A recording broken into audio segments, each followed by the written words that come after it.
Proszę Państwa, ja trochę też jestem taki z zewnątrz, bo mówię do Państwa z Kresów Kaszubskich, czyli z podbytowskiej wsi Rzepnica, więc jakby trochę takiej perspektywy spojrzenia z dystansu mam, ale oczywiście jestem ze środka świata kaszubskiego. Natomiast to, co chcę Państwu powiedzieć, jest faktycznie zgodne z tym, co zawarte zostało w podtytule tego pierwszego wystąpienia, czyli wprowadzenie do tematu. Ten podtytuł jest ważny, bo w ramach całego cyklu wykładów będzie okazja do tego, aby z jednej strony wysłuchać badaczy, którzy spoglądają na Kaszuby niejako z zewnątrz, z pewnego oddalenia, głównie oddalenia geograficznego, aż po Petersburg włącznie, i widziałem, że na liście uczestników jest pan Aleksander Wasiukow i bardzo serdecznie pana Aleksandra witam, ale też z perspektywy różnych dyscyplin, co jak sądzę będzie dosyć istotne z punktu widzenia możliwości poznania różnych sfer kultury Kaszub. To, co chcę Państwu powiedzieć, będzie raczej rejestrem różnego rodzaju pytań albo próby zarysowania pewnych typologii. Na koniec formułuję też takie, nie chcę powiedzieć być może rekomendacje, ale pewne oczekiwania czy pewne propozycje, wskazanie pewnych miejsc, obszarów, którymi badacze z zewnątrz mogliby się zająć, co z pewnością przyniosłoby wiele korzyści.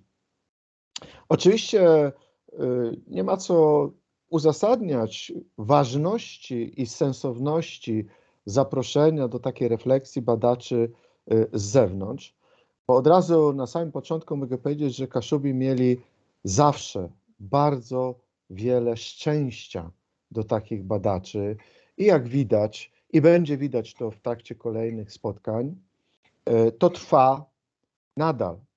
Także dlatego, że warto było takie spotkania i wykłady zrobić, że jest to swoisty fenomen, nie tylko naukowy, ale też fenomen społeczny i kulturowy. Trochę postaram się o tym opowiedzieć, zaczynając od tego pierwszego podstawowego pytania. Dlaczego właściwie tak było i jest, że badacze z zewnątrz zajmowali się i zajmują się nadal Kaszubami?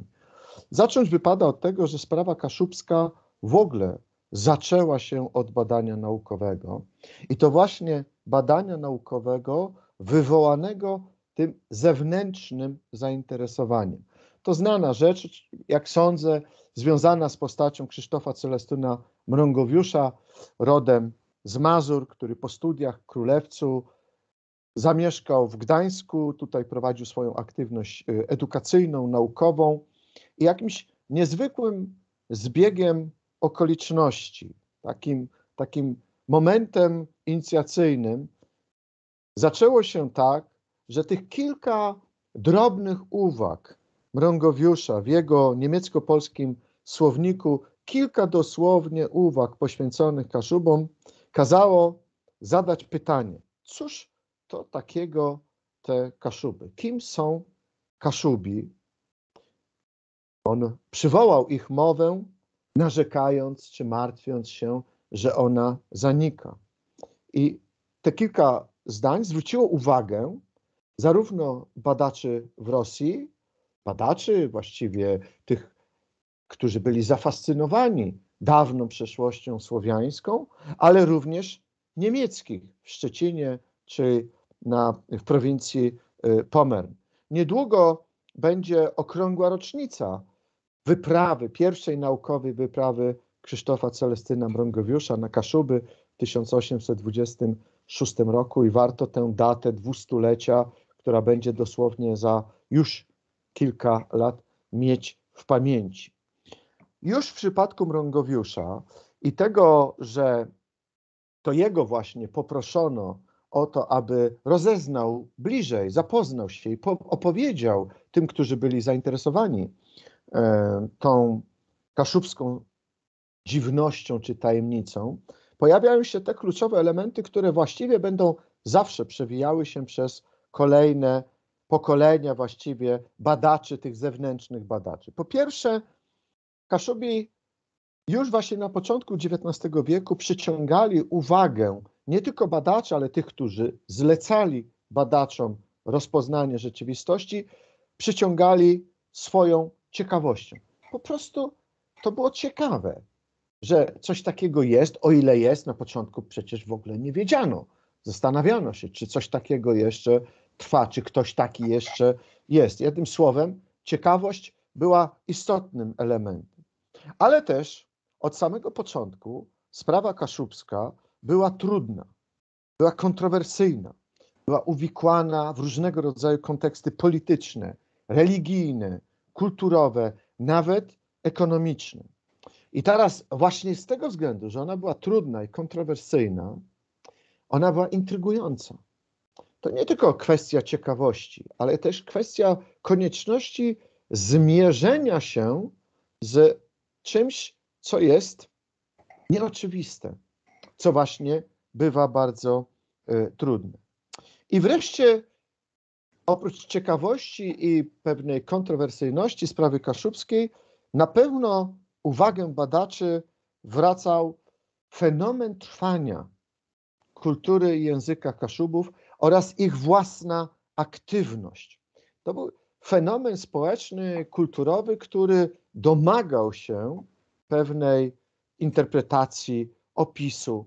I jak widać, o czym będą się Państwo przekonywali na następnych spotkaniach, nadal ten fenomen przyciąga uwagę i takiej interpretacji się domaga. Wszystko to razem i ciekawość, kontrowersyjność, właśnie specyficzność tego, co nazywamy sprawą kaszubską, sprawia, że trudno byłoby wskazać obszar humanistyki, taką dyscyplinę z humanistyki czy w naukach społecznych, w których nie byłoby kogoś z zewnątrz, kto czegoś by o Kaszubach nie napisał, czegoś by nie zbadał, czymś by się nie zajął. Kłopot polega chyba jednak na tym, że nam ciągle brakuje porządnie napisanej monografii rozwoju badań kaszuboznawczych, kaszubologicznych od samego początku, jak one się pojawiły. Oczywiście sporo zrobiliśmy. Mamy opracowanie Regionalizm kaszubski profesora Bukowskiego, które nie straciło na aktualności i ważności. Dobrze są opracowane badania językoznawcze, badania nad literaturą. Taki przeglądowy charakter miała konferencja z 2000 roku pod tytułem Badania kaszuboznawcze w XX wieku i książka, która się po niej ukazała. Potem była konferencja i publikacja Kim są Kaszubi? Nowe tendencje w badaniach społecznych. Niektórzy z uczestników tej konferencji będą wykładowcami cyklu. Ja sam osobiście trochę badań powojennych opisywałem, ale i wcześniejszych w monografii Kaszubi między dyskryminacją a regionalną podmiotowością. I jest sporo różnych opracowań i z etnografii, z muzykologii i tak dalej. A tak naprawdę w sumie możemy powiedzieć, paradoks polega na tym, że bardzo dużo już wiemy o rozwoju tychże badań, ale jednocześnie brakuje nam takiego usystematyzowanego opisu, zwracającego uwagę i na to, co badano, na to, kiedy, na to, jak zmieniały się narzędzia, metodologia, sposoby badań, jak rozwijał się wymiar instytucjonalny badań, no ale przede wszystkim, kto badał Kaszubów. A jeszcze byłoby fajnie wiedzieć, jakie były tego uwarunkowania ideowe, nie tylko naukowe, ale właśnie ideowe, polityczne, państwowe, jakieś właśnie ideologiczne, być może po trosze estetyczne i kontekst ich etyczny. Tak naprawdę byłaby to niezwykle ciekawa monografia, która bardzo wiele opowiedziałaby nam w ogóle o ewolucji sprawy kaszubskiej, ale ona jest ciągle jeszcze do napisania i być może siedzą i słuchają nas ci, którzy mieliby taki pomysł, aby się z takim ogromnym tematem zająć. Kategoria, która jest w tytule całego naszego spotkania z zewnątrz jest kategorią bardzo problematyczną, bo można ją analizować wedle różnych kryteriów i spróbujmy sobie te kryteria powymieniać. Można zacząć trochę od takiego mechanicznego podziału na badaczy i moglibyśmy powiedzieć tak, jak można by dzielić badaczy zajmujących się Kaszubami? Zaczynając od najbliższego świata, to moglibyśmy powiedzieć tak, to są badacze kaszubscy, uważający siebie za Kaszubów, mieszkający na Kaszubach i zajmujący się Kaszubami.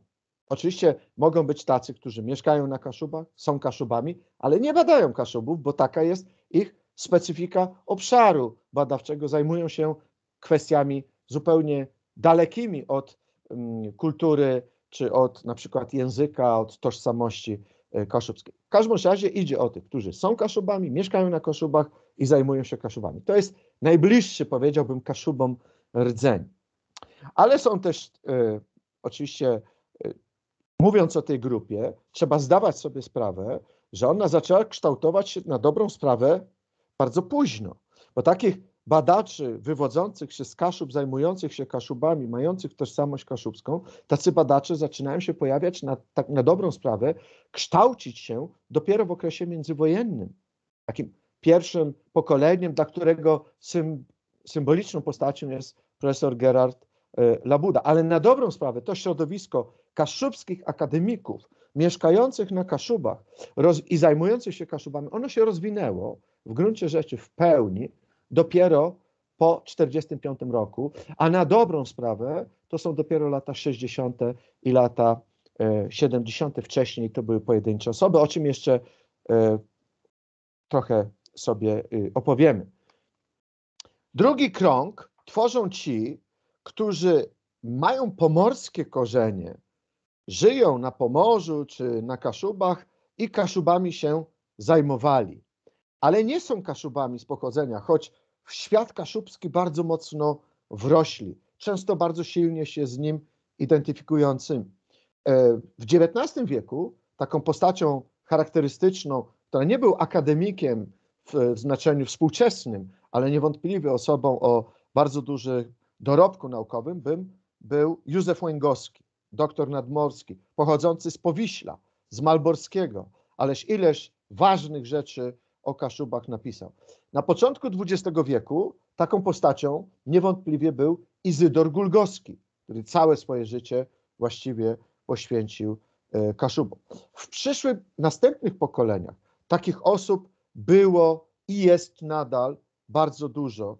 Oczywiście rodzi się pytanie, na ile oni sami wkorzenili się, wrośli, na ile identyfikują się sami z tym środowiskiem kaszubskim. To jest w ogóle jeden z najciekawszych obszarów i w gruncie rzeczy najmniej zbadanych, bo brakuje nam takiej socjologii wiedzy, socjologii świata naukowego, tożsamość badaczy i ich uczestnictwo w ruchu kaszubskim. Zwłaszcza właśnie tych badaczy, którzy wywodzą się spoza świata kaszubskiego, ale przecież są w nim bardzo żywo obecni. No i tutaj pojawia się trzecia grupa, oddalamy się coraz dalej, to są ci, którzy nie są Kaszubami, żyją czy żyją na Kaszubach, najpierw tak powiedzmy, i piszą o nich, czy badają, czy badali kiedyś. I nie mają korzeni pomorskich. Są z daleka. Najbardziej wymowną postacią, taką charakterystyczną, o wielkich zasługach jest Friedrich Lorenz. On się będzie pojawiał nam tutaj wielokrotnie. Ale ze współczesnych, już nieżyjących, mógłbym przywołać profesora Marka Latoszka, którego korzenie sięgają gdzieś daleko, daleko w Polskę, mieszkał w Gdańsku i właściwie wszedł w to środowisko kaszubskie, jak moglibyśmy powiedzieć, niewiele w sumie bez jego pracy o Kaszubach, w sensie takim społecznym, byśmy wiedzieli. No i wreszcie jest ten czwarty krąg, których moglibyśmy nazwać nie Kaszubi, żyjący poza Kaszubami, daleko często od Kaszub, ale badający ich i zajmujący się nimi. To mogą być oczywiście tacy, którzy mieszkają gdzieś poza Kaszubami, ale w bliskim sąsiedztwie. Na Pomorzu, na przykład w Toruniu. I tutaj takimi postaciami etnografowie, profesor Bożena Stelmachowska albo Ryszard Kukier z Torunia. Są ci, którzy są jeszcze dalej, gdzieś właśnie w Warszawie, we Wrocławiu, w Krakowie i moglibyśmy tutaj wymieniać całe zastępy takich osób. Twórcy Atlasu Językowego Kaszubszczyzny, etnografowie tacy jak na przykład profesor Gajek.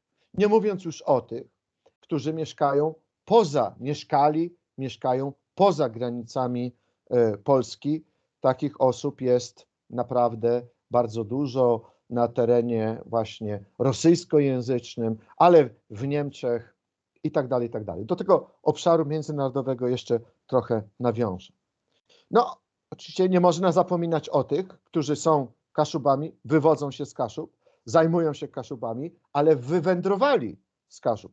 I właściwie cała ich kariera naukowa przypadła na bycie poza obszarem kaszubskim. Można by tutaj przywołać na przykład już wspomnianego profesora Gerarda Labudę. To trochę mechaniczna oczywiście taka typologia, ale ona już sygnalizuje nam tę różnorodność terytorialną, te obecności w różnych miejscach tych, którzy Kaszubami się zajmują.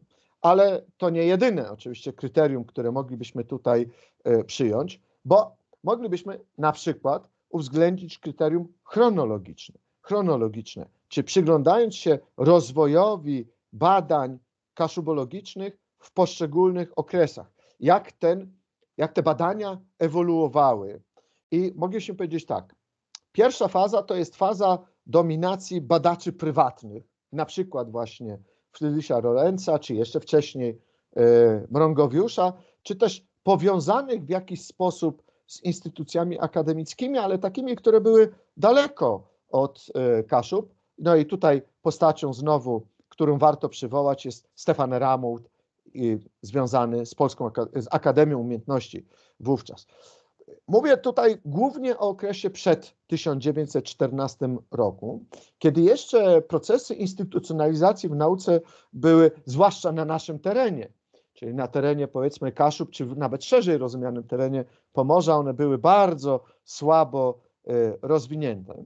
Co nie oznacza, że i wtedy brakowało takich, którzy na tematy kaszubskie się wypowiadali, a pracowali na uczelniach. To głównie środowisko językoznawcze czy środowisko etnograficzne. Jeśli jednak prześledzi się sumiennie informacje, które publikował Józef Łęgowski na łamach rocznika Towarzystwa Naukowego w Toruniu, a on dokonywał przez szereg lat przeglądów literatury, badań kaszuboznawczych z różnych zakątków świata, to widać, że wtedy, przed 1914 roku, nauka działa się głównie poza środowiskiem uniwersyteckim. Ta nauka, te badania, które dotyczyły Kaszub. To zmienia się w okresie międzywojennym, w tym drugim okresie.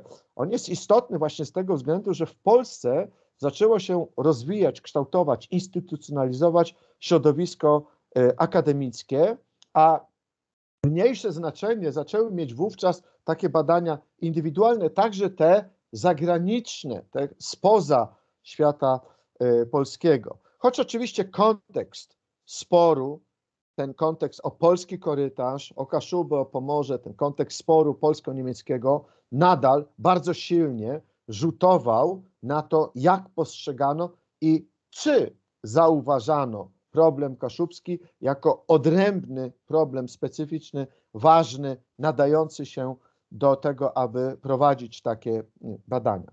W tym okresie, kiedy mówimy o procesie instytucjonalizowania, czyli pojawiania się badaczy, czy zajmowania się kwestiami kaszubskimi badaczy, którzy wywodzą się już ze środowisk akademickich, możemy oczywiście takich badaczy przywoływać, choćby mając na względzie zjazdy pomorzoznawcze organizowane przez Instytut Bałtycki, w czasie w których uczestniczyli badacze związani z różnymi ośrodkami akademickimi. Albo moglibyśmy przywołać profesora Mikołaja Rudnickiego, związanego z Poznańskim Ośrodkiem Akademickim, no i w ogóle przywołany już Instytut bałtyckich. Charakterystyczne jednak, że nie powstał uniwersytet na Pomorzu, nad czym bardzo bolano, środowisko pomorskie, kaszubskie bardzo bolało nad tym faktem, że nie udało się stworzyć. Ale Instytut Bałtycki wykonał tutaj bardzo istotną rolę. Na ile zauważano wówczas, jak powiedziałem, problem kaszubski, a na ile postrzegano go wyłącznie przez pryzmat polskiego dostępu do morza, czyli przez pryzmat Pomorza i korytarza i sporów o Niemcy, to jest kwestia, która już była przedmiotem oczywiście opisywania, ale myślę, że jeszcze wiele dałoby się tutaj zbadać. Jest wreszcie trzeci okres, to jest wszystko to, co się dzieje po roku 1945. No tutaj zupełna zmiana mapy instytucjonalnej. Najpierw Uniwersytet w Toruniu, to zapóźnienie Gdańska, choć powstaje Wyższa Szkoła Pedagogiczna i profesor Bukowski, który tworzy tam zakład kaszuboznawczy, ale w gruncie rzeczy te instytucjonalne, duże, zakrojone na szeroką skalę badania kaszubologiczne są realizowane właśnie przez ośrodki zewnętrzne i można tutaj przywołać trzy wielkie akcje mające swój początek w latach 50. I rozwijające się w następnych latach. No, przede wszystkim akcje zbierania folkloru muzycznego, która szła właśnie z kręgów Polskiej Akademii Nauk, Instytutu Sztuki późniejszego. Potem Polski Atlas Etnograficzny, profesor Gajek i projekt, który był zamierzony już przed wojną, realizowany po wojnie w zupełnie zmienionych warunkach geograficznych, przestrzennych, co akurat na Kaszubach i Pomorzu naprawdę rodziło dużo problemów. No i przede wszystkim Atlas Językowy Kaszubszczyzny, a w jakiejś mierze moglibyśmy do tego dodać również badania nad historią Pomorza w kręgu Instytutu Historii Polskiej Akademii Nauk. Bardzo duże projekty o różnym stopniu zakorzenienia na Kaszubach, ale właściwie zaplecze, trzon badaczy tworzyli ci, którzy wywodzili się spoza środowiska kaszubskiego. To jest ten element właśnie ciekawości, zaintrygowania, wejścia w świat kaszubski. Kaszuby po 1945 roku stają się przedmiotem naprawdę bardzo intensywnych badań, także badań terenowych. Do tego możemy dodać oczywiście potem sukcesywnie rozwijające się środowisko akademickie w Gdańsku, które przyciągało również badaczy z zewnątrz, część badaczy na przykład wywodzących się z Kresów przywędrowała tutaj i jako tacy zaczęli interesować się również Kaszubami, ale także badania zewnętrzne, badania spoza granic kraju. Mógłbym tutaj przywołać czy profesora Duliczenko, czy Friedhelma Hinze, czy zmarłego niedawno Geralda Stone. I wreszcie jest ten czwarty okres, o którym nie będę opowiadał, bo trochę będą Państwo świadkiem tego, co się dzieje w czasie kolejnych wykładów, czyli to jest okres po 1989 roku. A więc widzimy ten element chronologiczny, w którym czasami jest więcej, czasami jest nieco mniej, czasami chcielibyśmy, aby było więcej tych zewnętrznych badań, a czasami były one głównymi badaniami nad Kaszubami. Można by oczywiście oprócz tego układu chronologicznego sięgnąć do jeszcze innej typologii, na przykład zastosować taki klucz dyscyplinami. Najłatwiej zresztą przychodzi nam na myśl, czyli przyglądając się poszczególnym obszarom, pamiętając o tym, że następuje w ich z kolei w środku dalsza specjalizacja, to też jeden z elementów, który charakteryzuje rozwój nauki, ale mogliśmy przywoływać językoznawstwo, szerokie rozumiane badania nad językiem i tutaj ileś moglibyśmy wymieniać od Mrągowiusza, Ramulta, Lorenza Rudnickiego, badacze Atlasu Językowego Kaszubszczyzny, czy na przykład słownika etymologicznego, a więc profesor Wiesław Boryś i moglibyśmy wymieniać tych postaci bardzo wiele. Etnografowie tak samo, Gulgowski, ale również Adam Fischer, Józef Gajek, Stelmachowska, Kukier, Jadwiga Kucharska, Zygmunt Batorowicz, a więc różne ośrodki, Toruń, Poznań, Łódź, Warszawa, Kraków, wcześniej jeszcze tam Lwów i tak dalej. zaskakująco mało moglibyśmy przywołać takich historyków. Teraz to się narzuca siłą rzeczy, oczywiście Ośrodek Gdański, Słupski. Wcześniej było jednak tego dosyć skromnie. Po prostu historycy bardzo długo jakby nie widzieli Kaszubów. To bardzo charakterystyczne, na ile o Kaszubach pisano w historii Pomorza, albo w którym momencie zaczynano w historii Pomorza wydzielać pisanie o Kaszubach. Ale też można przywoływać tutaj ważne postaci, choćby ze środowiska gdańskiego, jak profesor Roman Wapiński, a zwłaszcza profesor Wacław Odyniec. Kiedy powiedziałem o kresowiakach, o badaczach z Kresów, to przecież właśnie profesor Odyniec bardzo by się tutaj wręcz narzuca się jako postać.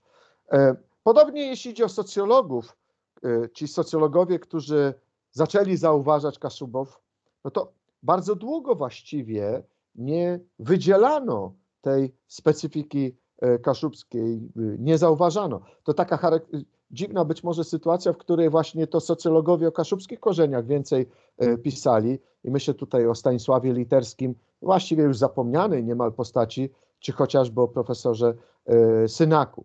Ale oczywiście cały zastęp tych badaczy o niekaszubskich korzeniach, którzy zrobili bardzo dużo dla badań, rozpoznania socjologicznego Kaszubów. Przywołałem już postać profesora Marka Latoszka, ale cały jego krąg, jak już powiedziałem o Kresowych czy innych kręgach, to na przykład dr Olgierd Sochacki, ale takich postaci można przywoływać więcej. I tak moglibyśmy poszczególne dyscypliny brać pod uwagę i geografię i tak dalej, i tak dalej. Na pewno ważny jest czynnik ten terytorialny właśnie, ale nie w takim kontekście tylko polskim, ale zagranicznym. Z polskiego to możemy powiedzieć, że właściwie nie ma znaczącego ośrodka akademickiego, w którym nie byłoby kogoś, kto nie interesowałby się w takim czy innym stopniu i nie napisałby czegoś o Kaszubach. I to główne ośrodki Warszawa, Kraków, Poznań, no oczywiście Toruń, ale oczywiście także Wrocław i Lublin i tak dalej, i tak dalej. Ciekawsze jest jednak to, jak to wygląda z perspektywy międzynarodowej, z odległości właśnie spoza granic kraju. I tutaj z całą pewnością należy przywołać bardzo ważny, szeroki, zróżnicowany nurt niemieckich zainteresowań tematyką kaszubską. Bardzo różne osoby, o bardzo różnym statusie akademickim, bądź bez takiego statusu akademickiego, slawistów, ale nie tylko slawistów, i rejestr nazwisk jest długaśny. Kiedyś w pierwszym albo drugim numerze Aktów Kaszubiana pani dr Maria Babnis opublikowała bibliografię niemieckich tekstów naukowych poświęconych Kaszubom. Długa, obszerna bibliografia.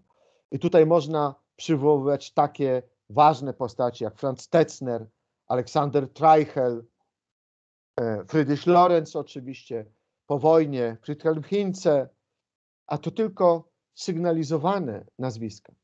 To, co może charakterystyczne, to to, że im bliżej naszej epoki, tym pula tych badaczy jest coraz węższa, coraz słabsza. Kiedy przystępowaliśmy we współpracy z OSZE Akademii w Lubece, przystępowaliśmy do pracy nad czymś, co nazywamy Heimatbuch, czyli Pomorze, Mała Ojczyzna Kaszubów, polsko- i niemieckojęzyczna, właściwie paralelna książka opowiadająca o Pomorzu, Małej Ojczyźnie Kaszubów, to już wtedy mieliśmy problem, aby znaleźć badaczy akademickich, którzy stale zajmowaliby się tematyką kaszubską, znaliby literaturę, dla których ta problematyka byłaby bliska. Okazało się już wtedy, to były lata 90., początek lat 2000, że mamy do czynienia z dosyć dużymi deficytami. I dzisiaj brakuje nam badaczy, profesjonalistów, akademików w kręgach niemieckich czy austriackich, którzy zajmowaliby się Kaszubami. Oczywiście w młodym pokoleniu pojawiają się takie osoby, mógłbym przywołać tutaj panią doktor Oliwię Murawską, ale jednak ta wielka tradycja, szeroka tradycja niemieckich badań nad Kaszubami, ona gdzieś, widać tutaj zmiany następują i ona gdzieś osłabła. W jakiejś mierze moglibyśmy to samo powiedzieć o badaniach w świecie rosyjskojęzycznym. Celowo nie mówię wyłącznie rosyjskim, tylko szerzej. Przecież trzeba przywołać niezwykle ważną postać dla w ogóle rozpoznania i opisania i upowszechnienia wiedzy o Kaszubach, jakim był Aleksander Hilferding. Mam nadzieję, że jednak te zainteresowania rosyjskie gdzieś będą cały czas podtrzymywane, choćby w kontekście właśnie ogólnosłowiańskiego oglądu. Ale takich badaczy było więcej oczywiście i w czeskich środowiskach. Myślę, że niedługo profesor Miloš Rzeźnik, który sam należy do badaczy czeskich, też jeszcze przybliży nam te badania w osobnym tekście naukowym, ale również Finowie, Anglicy, czy też świat angielskojęzyczny, tak bym to nazwał. Nawet w dalekiej Japonii nie brakuje nam osób, które zainteresowane są Kaszubami i Państwo będą mieli możliwość również się z nimi spotkać. Osobny punkt to właściwie ci badacze, którzy wywodzą się z polonijnego czy z kaszubijnego środowiska mieszkającego w Stanach Zjednoczonych i w Kanadzie. Są akademicy, którzy wywodzą się ze środowisk migracyjnych kaszubskich w obydwu tych krajach i interesują się Kaszubami, publikują na ten temat, są w kontakcie z kaszubologicznym środowiskiem naukowym w Polsce. A więc, jak widzą Państwo, tych kluczy interpretacyjnych może być sporo. Moglibyśmy się też przyglądać historii tych badań zewnętrznych, które badania na przykład były zlecone, inicjowane, finansowane przez instytucje zewnętrzne, czy to przez granty, czy przez projekty wieloletnie, czy też badania dla zewnętrznych instytucji. Moglibyśmy mówić o badaczach, tak w sensie takiego składu osobowego, o badaczach, którzy byli indywidualni, ale były też grupy, całe zespoły badawcze realizujące badania przez wiele, wiele lat. Różny jest też stopień koncentracji na tematyce kaszubskiej. Są tacy badacze, ci z zewnątrz, którzy na przykład incydentalnie zajmowali się Kaszubami, albo napisali 2, 3 kluczowe prace i potem poszli do innej tematyki. A są tacy, którzy właściwie całe życie skoncentrowali na badaniach kaszubologicznych i te badania stanowią ogromną część ich dorobku, chociażby tutaj właśnie Friedrich Lorenz byłby taką postacią najbardziej wymowną. Moglibyśmy oczywiście spojrzeć na to również z perspektywy porównawczej. To jest bardzo duży deficyt. Zresztą brakuje nam takich badań porównawczych Kaszubi a inne, podobne albo całkowicie odmienne środowiska. Mamy trochę publikacji sięgających na przykład nawet do porównania Kaszubi a rdzenni, rodzimi mieszkańcy Okinawy. Ale jest to ciągle jeszcze obszar, który jest poletkiem, na którym można bardzo dużo osiągnąć. Można na te badania zewnętrzne spojrzeć z perspektywy mody, które się pojawiały i przewijały. Były takie okresy, w którym głównie język i badacze z zewnątrz koncentrowali się właśnie na nim. To było związane oczywiście z wielką, gorącą, czasami bardzo mocno kontrowersyjną dyskusją wokół języka. Ale był też taki moment, w którym kultura materialna, czyli badania etnograficzne były najchętniej eksplorowane, a wśród nich na przykład był czas, w którym relatywnie dużo badań poświęcono na przykład rybakom. Cały osobny temat to jest temat słowiński. czyli zainteresowanie Słowińcami jako takimi z bardzo różnych perspektyw, polskiej, niemieckiej, ale również innych badaczy wywodzących się z innych krajów. Gdyby ktoś mnie zapytał, co jest modą ostatnich lat, ostatnich 2-3 dekad, co w szczególny sposób przyciąga uwagę badaczy z zewnątrz, zwłaszcza badaczy społecznych, to powiedziałbym, owszem, język, literatura, kultura, ale kto wie, czy nie przede wszystkim tożsamość. Tożsamość. Jak Kaszubi się sami definiują, postrzegają, rozumieją. Mając na względzie te wszystkie różnego rodzaju typologie, punkty widzenia i pamiętając o tych wielu różnych nazwiskach, a oczywiście ja ich bardzo wielu nie przywołałem, to moglibyśmy powiedzieć tak, gdybyśmy chcieli ułożyć bibliotekę tekstów naukowych, dawnych i współczesnych, poświęconych Kaszubom, a napisanych przez badaczy, którzy nie mieli korzeni kaszubskich, mieszkali, a często nie mieszkali na Kaszubach i zwykle nie byli aktywni w ruchu kaszubskim, to ta biblioteka byłaby ogromna. Być może stanowiłaby ona nawet jakąś wielką część w ogóle biblioteki kaszubologicznej, a co ważne, ta biblioteka co roku się pomnaża, ponieważ co roku pojawiają się teksty tworzone przez takich właśnie badaczy, którzy są z pewnym dystansem, przyglądają się Kaszubom z pewnej perspektywy i co ważne, jest to biblioteka, która rozwija się nie tylko w języku polskim czy kaszubskim, ale również w innych językach. Mówię o tym dlatego, że chciałbym to bardzo mocno podkreślić, że po pierwsze trudno byłoby sobie wyobrazić współczesną wiedzę kaszubologiczną bez tego dorobku. Bez tego dorobku. Zarówno odnosząc to do przeszłości Kaszubów, jak i ich współczesności. Po drugie, można powiedzieć, że Kaszubi mają wielki dług wdzięczności wobec tych badaczy, którzy pchani różnymi motywami, ciekawością, chęcią zmierzenia się z tym dziwnym, kontrowersyjnym tematem, chęcią porównania i tak dalej, i tak dalej. Motywacje mogły być bardzo różne. Czasami były zlecenia, czasami były zamówienia, aby coś zrobić.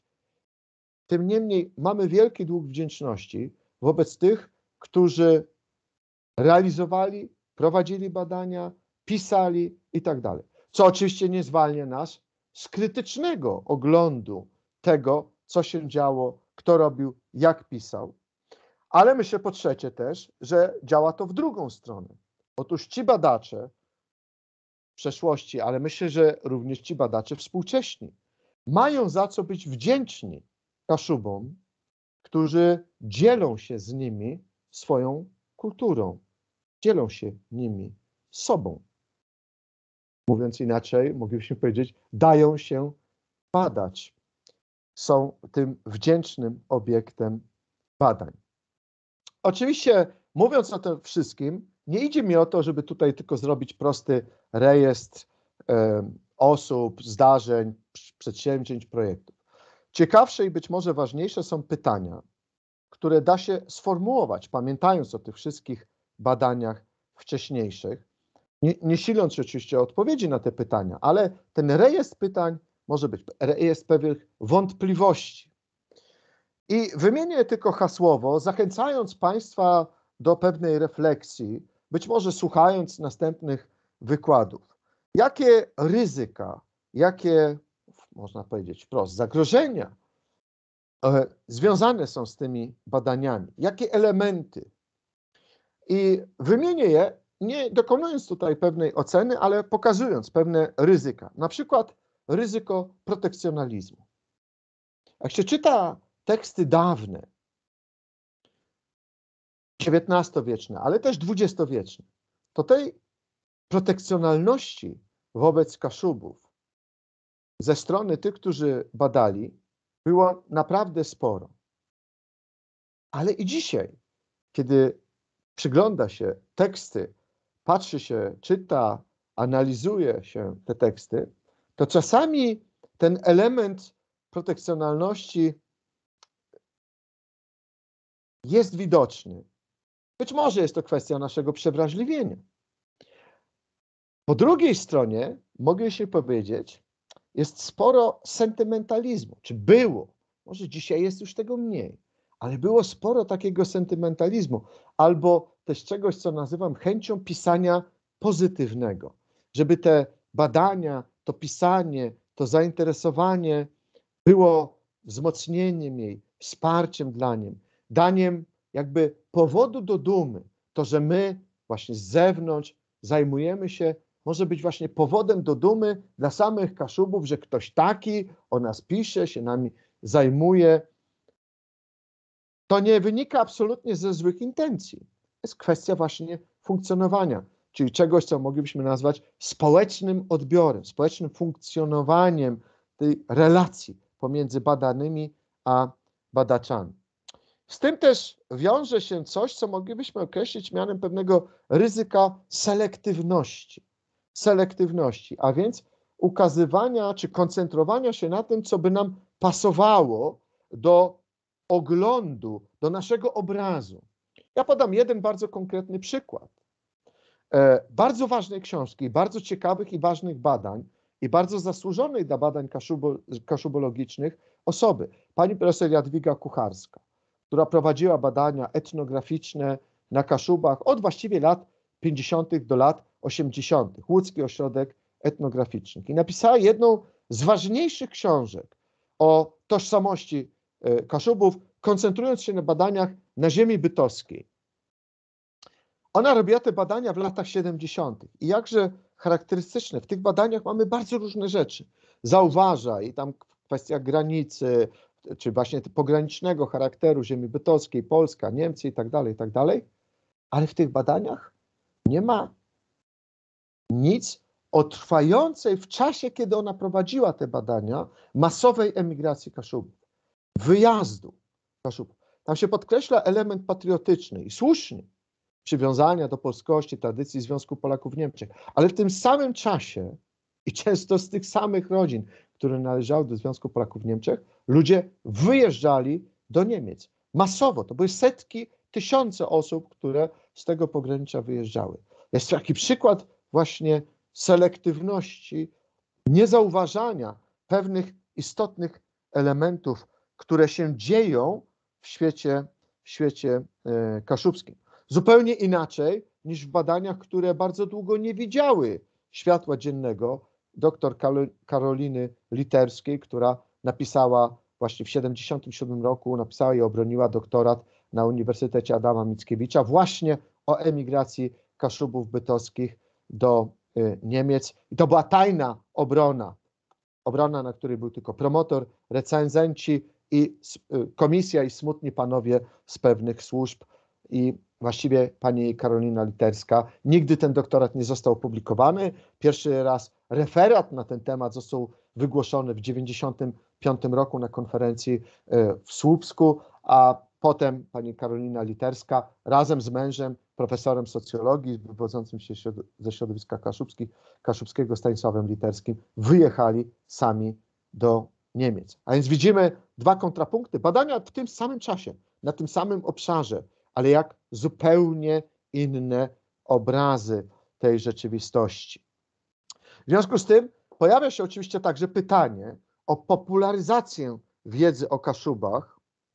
To jest popularyzację wiedzy o różnych obszarach, sferach oczywiście kultury kaszubskiej, w jakim języku były przekazywane i popularyzowane te upowszechniana ta wiedza, jakie kanały, sposoby, technologia, ale też bardzo istotny element, jaka jest odpowiedzialność za obraz społeczności kaszubskiej, który wyłania się z tego świata, z tego rejestru badań, które były prowadzone i są prowadzone. To jest kwestia odpowiedzialności badaczy wobec tej społeczności, za to, jak ta społeczność jest prezentowana. Czy to ma znaczenie i dla kogo ma znaczenie? Jakie te znaczenie mają te badania dla samowiedzy Kaszubów? Innymi słowy, jak się Kaszubi przeglądają w lustrze, w tym lustrze badań, Część, oczywiście znacząca część Kaszubów nie zna tych badań i sobie doskonale bez tego radzi. Ale jednak część, zwłaszcza środowiska opiniotwórczego, jest wyczulona, śledzi, czyta i konstruuje sobie obraz siebie samych, własnej grupy właśnie w oparciu o te badania. To jest ten element zewnętrznego spojrzenia jest tutaj bardzo, bardzo istotny. Często można też spotkać się z taką opinią, że badacze, ci z zewnątrz, skupieni są na przeszłości, ale nigdy nie brakowało tych, którzy badają im daną współczesność kaszubską. I to z wielką korzyścią dla nauki, ale też dla samych Kaszubów. I myśląc o tej współczesności, na koniec chciałbym wskazać takie tematy, które być może domagałyby się, czy są właśnie do zagospodarowania cały czas. Na pewno już przywołane przeze mnie badania porównawcze. Brakuje nam takich badań porównawczych. Badacze z zewnątrz, zwłaszcza tacy, którzy zajmują się innymi społecznościami, mają duży walor, możliwości porównywania i odnoszenia tego, co się działo i dzieje na Kaszubach, tego, kim są Kaszubi, do właśnie innych społeczności. Nie chodzi o proste paralele, jakieś porównania, ale chodzi właśnie o na przykład zrozumienie mechanizmu rozwoju, ewolucji kultury, kwestii języka, kwestii tożsamości i innych. To jest jedna sfera, która wydaje mi się bardzo ciekawa, jest będąca dużym wyzwaniem i zachętą dla badaczy z zewnątrz. Druga sfera to jest sfera obywatelska i polityczna. Jeszcze o polityce językowej, owszem, ale mi chodzi o inną sferę, właśnie tą obywatelską, tę demokratyczną, aktywności obywatelskiej Kaszubów. Także na tle porównawczym, ale nie tylko na tle porównawczym, samych Kaszubów. Niewiele na ten temat wiemy.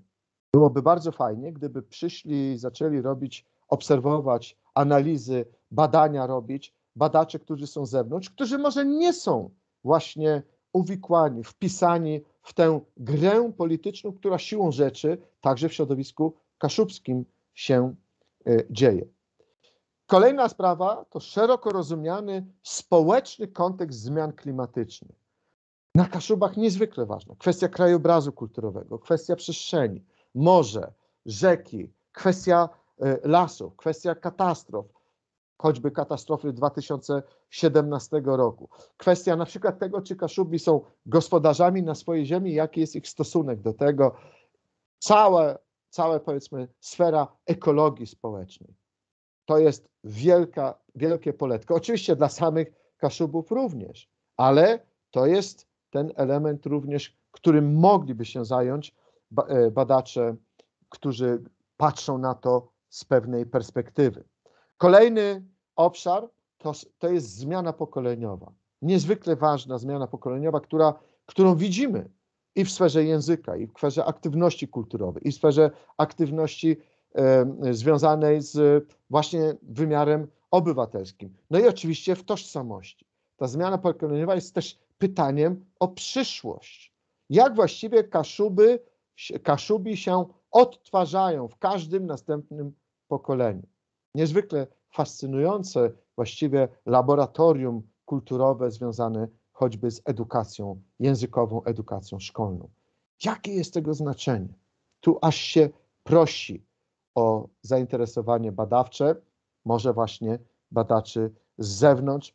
I ostatnia właściwie sfera to jest sfera nowych zjawisk kulturowych, etnodesignu, kaszubskiej kultury popularnej. Tutaj właśnie te elementy porównawcze, ale być może też takiego trzeźwego spojrzenia z zewnątrz, może innego, może nie trzeźwego, bo to tak sugerowało, że Kaszubi nie mają trzeźwego spojrzenia, ale jest to na pewno spojrzenie, to wewnętrzne spojrzenie, insajderskie jest nieco inne niż spojrzenie z boku, z góry, czy z tyłu, czy z przodu, zależy jak to byśmy przestrzennie zdefiniowali.